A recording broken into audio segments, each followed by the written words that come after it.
La Rochelle accueille pendant 2 jours l'université d'été de la fondation E5T, un groupe de réflexion autour de l'énergie, de l'efficacité énergétique et des économies d'énergie. Le but, favoriser les échanges et les rencontres pour trouver des solutions en termes de transport, d'industrie ou encore de logement. La Rochelle, vous êtes à la pointe de tout. Et c'est fantastique.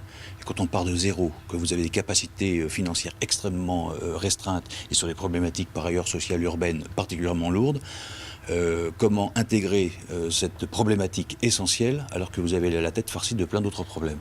Et donc là, ça vient aider à essayer de décanter la question. Si La Rochelle a été choisie pour accueillir la première édition de ce rendez-vous, c'est pour son image de ville pionnière dans l'écologie, mais aussi parce que certaines expérimentations locales peuvent inspirer, comme le projet Atlantex, ce parc d'activités bas carbone qui doit voir le jour d'ici 2015 à Lagor sur les anciens terrains militaires.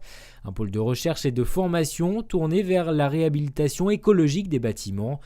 15 millions de logements sont concernés en France. La réhabilitation énergétique des bâtiments, c'est vraiment un enjeu à la fois, je dirais, social.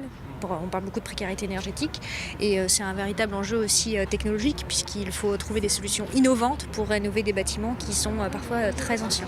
La transition énergétique valorisée aussi pendant ces 2 jours comme potentiel de croissance en pleine morosité économique. Quand on parle de 1 million de logements à rénover, bien sûr toute une filière mobilisée, 300 000 emplois à la clé. Je crois qu'on est dans des pays d'économie mature où il est extrêmement important de trouver des relais de croissance. On parle beaucoup de croissance verte sans forcément le définir.